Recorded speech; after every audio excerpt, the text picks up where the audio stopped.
From the National Catholic Register, this is Register Radio, bringing light and clarity to the news and topics that affect your life. The Synod on Synodality completes its first full week of discussions on the future direction of the Church. And talking about the future, Pope Francis continues to transform the College of Cardinals with 21 new members. This week on Register Radio, we talked to EWTN News senior Vatican analyst Frank Rocca. And then assisted suicide continues its grim progress in Western Europe as the so-called suicide pods claim its first victim, an American woman who traveled to Switzerland to die. I'm Jeanette DeMello, Executive Director of the National Catholic Register and Catholic News Agency, your host of Register Radio, and I'm joined by Matthew Bunson, EWTN News' Vice President and Editorial Director. We're talking about the Synod on Synodality, and soon Matthew will be traveling over to Rome to cover the Synod on Synodality. Matthew, I'll let you take it from here. Yeah, you're absolutely right. Well, the Synod on Synodality continued its work this week in the Vatican with its focus on making the Church, as described by Pope Francis, truly synodal. The participants have been continuing their roundtable discussions with their labors, pointing, of course, to the final report expected at the end of the Synod at the end of the month. And, of course, Pope Francis has pushed ahead with reshaping the College of Cardinals by naming 21 new members, as you noted, with 20 of the new cardinals under the age of 80 and therefore eligible to vote in any future conclave. To help us understand a lot more about the Synod and the upcoming consistory, I'm delighted, as always, to be joined by Frank Rocca, EWTN News' senior Vatican analyst. Frank, welcome. Glad to be here. Thanks, Matthew, Jeanette. So what has this week entailed exactly? What do we know about what is actually happening inside the Synod Hall? Well, under the rules that were in place since last year, since the first part of the Synod and Synodality, we know a limited amount. There's a kind of sort of blackout combined with a gag order. People are not supposed to talk to the press. Participants are not supposed to talk to the press. We have these briefings. They're very selective disclosures. So it's kind of frustrating for a lot of journalists. We have this broad outline. One thing that was a bit of newsworthy was that, in theory, all the hot button issues that were so preoccupying us, the press, last year, have been moved off the table and put in these special commissions. But nevertheless, one of these issues, the question of women's ordination, specifically the diaconate, did come up, even in briefings and certainly in discussions. And so that, but there's no expectation that this synod, that this assembly will arrive at any conclusion on that subject or anything else necessarily. Yeah, I'd like to jump in on that topic of women deacons. Although it's been taken off the table, so to speak, I mean, some news headlines give the impression that it's still on the table at the Synod, despite some pretty clear statements from Pope Francis and Cardinal Victor Manuel Fernandez. So what's happening with that?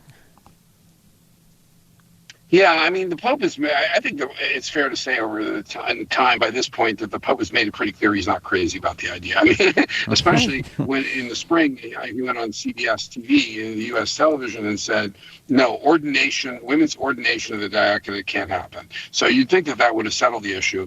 Cardinal Fernandez's no was a little bit qualified. He said something, we still haven't seen I don't have his exact words in front of me, but the way you suggested that there could still be a little bit of possibility, and people who were in the Synod said that it did come up. So I think there seems to be a resistance to actually shut the door completely, and so it remains this issue. Right. So you kind of spoke of the sort of measure of silence that is supposed to happen, so it's somewhat difficult for the media to get a full understanding. Is there a dichotomy of the Synod of the media, so to speak, versus the actual Synod?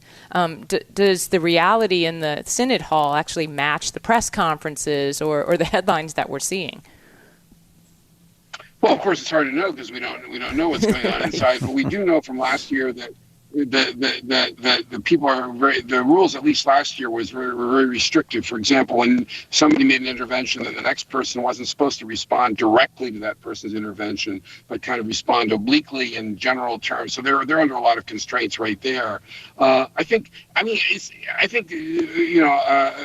not to be defensive as a member of the media, but I wouldn't blame the media too much. These briefings are orchestrated and run by the Vatican itself.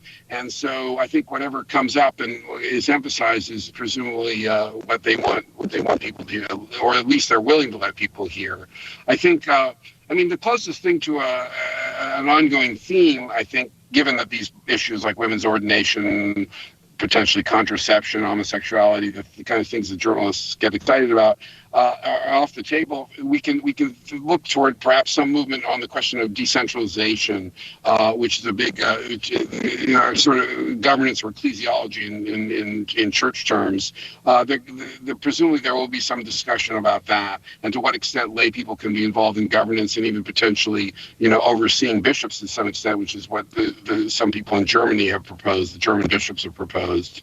Yeah, which of course brings us to the much anticipated final report from the Synod in a couple of weeks. Do we have any idea at this point what might be in it, and is there an expectation of practical real-world suggestions?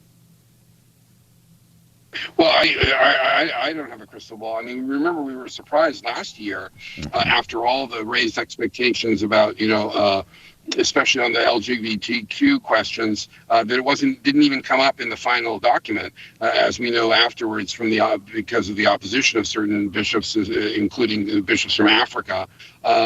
But then, of course, the Pope, not the Pope, but the Catholic of the Doctrine of the Faith released Fiducia Supplicans later the same year, and allowed for blessings of same-sex couples. And so I think it's impossible to know what the final document will be, because that negotiating, such as it is still going on. Yeah, which also raises the question that I get asked a lot, especially when it relates to something like this synod and the whole process of synodality. As a veteran journalist as you are, what's it like to cover this synod under these somewhat difficult circumstances from a reporting standpoint? Well, I think it's frustrating, and it's a lot less. The first synods I covered were under Pope Benedict, and I think they followed the format that had been established earlier. It was said, and there were complaints in those days that the thing was too stage managed and too rigid, but by comparison, it was very lively. From our point of view, the interventions were generally released to us immediately, or at least summaries of them, and there was some variety, and people were also free to talk to the press, and they did so. Under Pope Francis, there's been gradually tighter and tighter control of what goes on in the synods, first procedurally, and then now even the transparency. So it's become more a question of trying to see what direction the Pope and the Vatican want things to go. And I think that broadly is true about synodality under Pope Francis. I think it's more about amplifying and elaborating his agenda, or if agenda is too worldly a word, his vision, than it is about actually, bringing different people to the table and debating things. It's certainly not a parliament, as he says. So that's made it a lot less exciting, let's say, to cover, at least from day to day. So, Frank, speaking of elaborating on a vision, I think Pope Francis, you could say that of Pope Francis's College of Cardinals and his new pick. So 21 new red hats expected. That was announced on October 6th. What can you tell us about these picks and Pope Francis's priorities? Well, I mean, he's done what every consistory so far under this pontificate, people have been saying, this time he's going to go way over the limit, the 120 limit of electors that was set by Paul VI, which of course the Pope can do if he wants, and John Paul did it, I guess, at least once, but not to. I don't think to this extent. This is a 140 or something. It's for at least for the next few months. So that's one thing. So that maybe gave some people ideas that maybe he thinks his pontificate might come to an end soon, and so he wants to make sure that people who carry out his vision or who share his vision will be choosing the next pope. I don't know. As usual, he picked some people from places that are very unusual, unexpected, people who aren't necessarily, the bishops of important sees. He picked notably few bishops from Africa. Some people could speculate that that reflects the tensions of the African bishops over fiducia supplicans. The bishops protested in Africa, and in the end, it won effectively an exemption from that permission for same-sex blessings in Africa, reflecting their traditional views. He picked a Ukrainian Greek Catholic bishop in Australia with a very small flock compared to the head of the Ukrainian Greek Catholic Church, Archbishop Shevchuk, who's not a cardinal, even though he leads the largest Eastern Catholic Church. But there's been a lot of tension with the Pope over the war in Ukraine. Archbishop Shevchuk has criticized the Pope, so we might read that into it. That's just speculation, of course, but one can infer that. So we talked last week, Frank, about the peripheries and how that's such a part of Pope Francis's legacy. Is that some of what we're seeing here too? Yes. He's always been one who's chosen. He's passed over traditional sees, big cities. Again, he did make he named the new vicar of Rome, and he made him cardinal at the same time. So that tradition continues. But the Archbishop of Milan is still not a cardinal, for example. And of course, we know in the United States that the Archbishop of Los Angeles is not a cardinal. So he continues to name people from sees that are even in some cases not. He named the theologian Timothy Radcliffe, a Dominican friar who's not a bishop at all, made him a cardinal, and he'll be a voting cardinal at least for about a year or almost a year, I think. So yes, he peripheries not only geographically in picking people from Latin America and Asia and so forth, but also from unusual corners of the church, shall we say. Right. So no Americans from the United States. We've got several Latin Americans, but yeah, this is an interesting selection. So all of this can be found. Our discussion today, the topic of the Synod, the topic of the Cardinals, that can be found in the October 20th print edition of the Register, and of course those can also be found online at ncregister.com. You'll find topics like "Is the next Pope at the Synod?" or "Personal experiences, not moral absolutes," to steer the Synod study groups on sexual questions. And so there's a lot there at ncregister.com, and you can find the Synod page by going www.ncregister.com/Synod. And you're listening to Register Radio here on EWTN News. When we come back, we'll talk to Register staff writer Peter Laffin about a terrible culture of death invention, suicide pods in Switzerland. Stay tuned for more on Register Radio.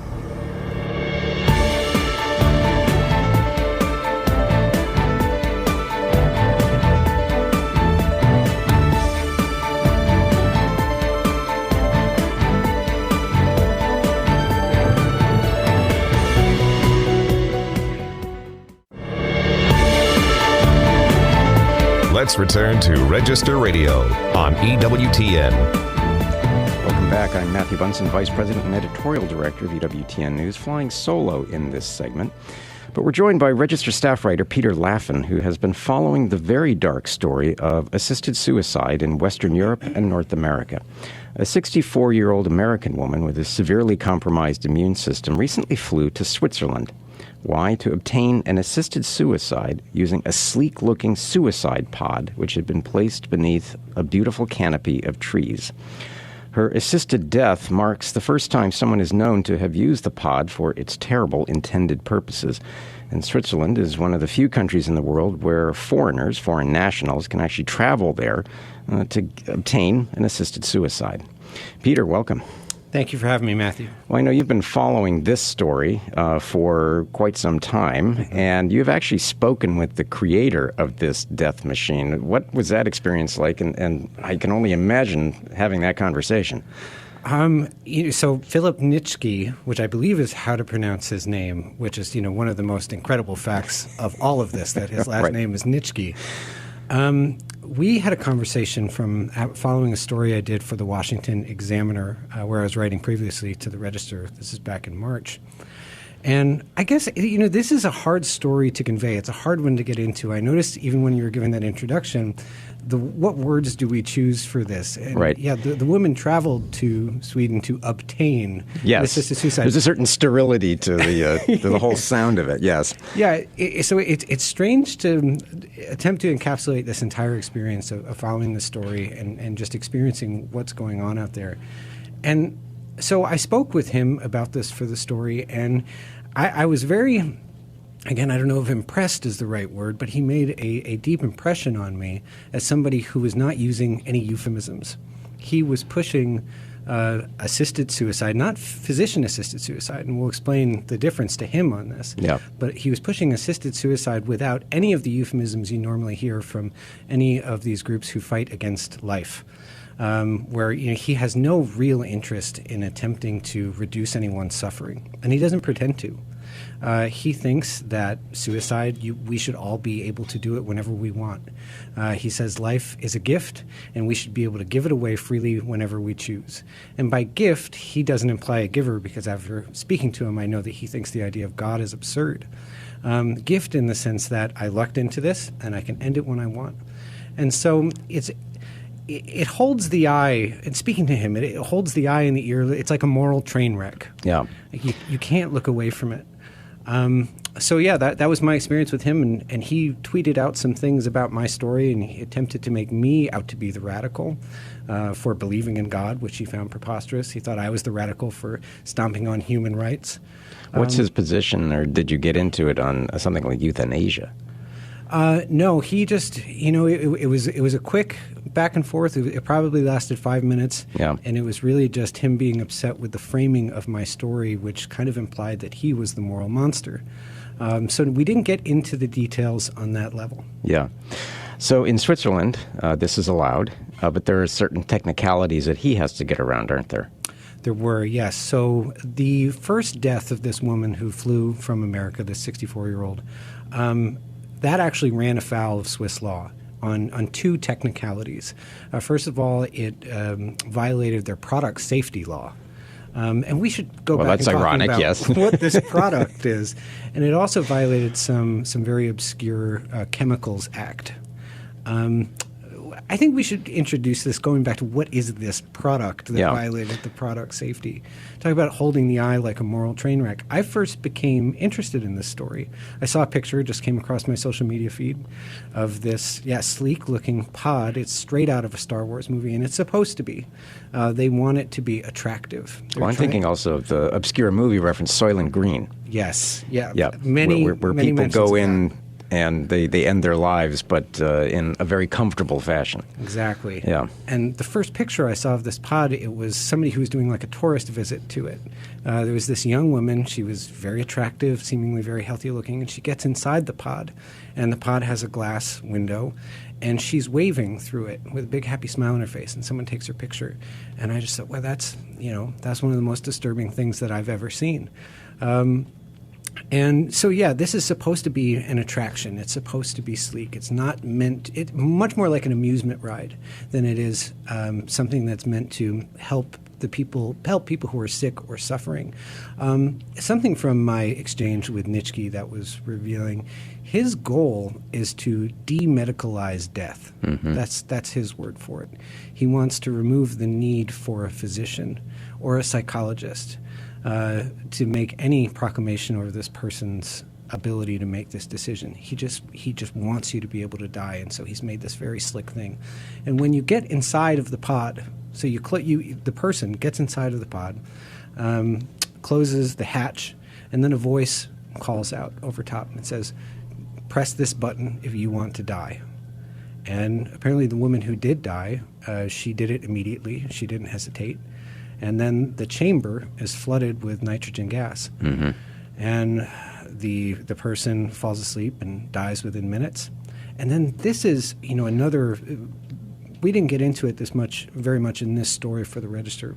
But after this process occurs, there's a detachment piece on the bottom of the sarcopod where the body lowers down and is essentially in a coffin. You don't need to move the body into another coffin. So it's very efficient.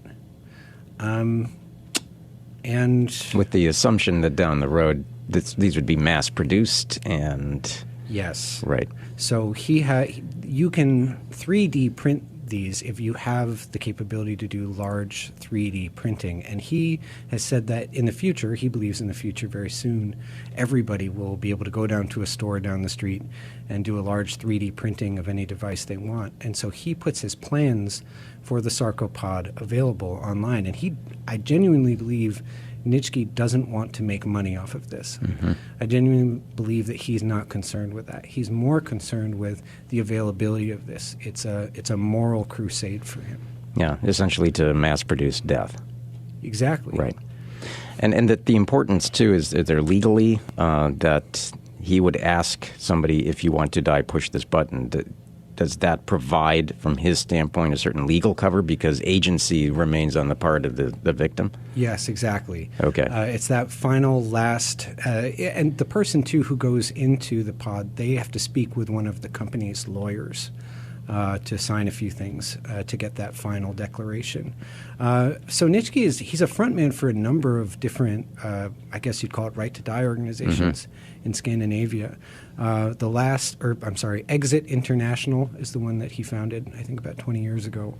The group that supervised this first sarcopod suicide, it was called The Last Resort. I mean, these are unbelievably creepy names. Yeah. The Last Resort. So they supervised it. They got the final legal permissions, and they were the ones who alerted the local authorities that this had taken place. And very quickly, the Swiss authorities descended down upon it, and it was, very strongly condemned by the local bishop. And I couldn't speak with Nitschke. I reached out to him just after this all went down. He couldn't speak to me because he was waiting for his team to get out of jail. They needed legal advice first. Mm-hmm. He was not among the people who were held by the Swiss police because he supervised this from across the German border. He was able to watch the woman commit suicide through a camera that was inside of the pod, just to make sure that it worked exactly as he wanted it to. And he also was able to monitor her heart rate and oxygen rate. Mm-hmm. But because he was across the German border, he evaded justice. And the Germans allow this legally? The Germans do. The Germans have one of the most, I guess you'd call it extreme. It's so hard to find descriptive words for this. Yes, right. One of the most extreme euthanasia laws in the world. I believe it's called a right to a self-determined death, mm-hmm. which is very much in line with Nitschke's vision of demedicalizing suicide. So, I mean, you're absolutely right. It's difficult to find appropriate adjectives or just the language to describe the full sterile horror of something like this. But this isn't unique as Germany being a case in point. We're seeing this now spread across much of Western Europe and, of course, into North America, aren't we? We are. I have to admit, I was wrong about this 20 years ago. Now, I'm a Catholic convert. And I converted about 15 years ago, and I remember I was very politically active, 15, 20 years ago. And I remember hearing, and even from my father, he gets great satisfaction from hearing me say this, that when I would hear people talk about the slippery slope argument, I wasn't impressed by that. I thought, well, there's no way if we allow for a physician-assisted suicide, if somebody wants to decrease their suffering, this isn't going to turn into a dystopia in 20 years. That's crazy talk. Well, I'm wrong. Here we are. Here we are today. Yes. Where not only is physicians-assisted suicide spreading, and it is all over the U.S. as well, but so is this glamorization of death. Almost, you can see the moral framework of their language when they talk about it. They're glamorizing it, and it's almost as if they have a great respect for people who would decide to do this. Right. Well, it is. I mean, it's a phrase that we don't hear as much now as we used to even just 10 years ago, but the culture of death. This was something that was, of course, completely predicted by John Paul II mm-hmm. in almost all of his writings, especially Veritatis Splendor Evangelium Vitae. Yeah, he got this one exactly right. Yeah. And all of those warning signs, I don't know how you look at a story like this and say that this is that he was anything but absolutely correct. Yeah. So where can people read your article, and what's the title of it? So you can go onto my article. It's also going to be in the new print edition. The article is called "The Suicide Pod Claims Its First Victim, Delighting Its Inventor." That's on the National Catholic Register. My name, you could Google my name, Peter Laffin, and that's spelled Laffin, like ha ha ha, which is the way I always say it to telemarketers to make sure they get the pronunciation correct. And what are you working on real quick? And what I'm working on now, I'll have a few things out over the weekend. I'm working on a story on the Ukraine war, and I just did a really delightful interview with Bishop Conley from Lincoln, Nebraska, on his recent pastoral letter on education, which spread like wildfire over the internet this week. Well, a much happier topic to report on, I'm sure. It's a palate cleanser of a topic. Well, Peter, thank you so much. And this is something that we need to keep an eye on, I know, and you're on top of it. Thank you so much, Matthew. Well, that concludes the episode this week for Register Radio. Remember, for more news, analysis, and commentary, check out the National Catholic Register online at ncregister.com. Thanks so much for joining us on Register Radio here on EWTN. Together with Jeanette DeMello and today's producer, Michael McCall, I'm Matthew Bunson. Until next week, take care and God bless.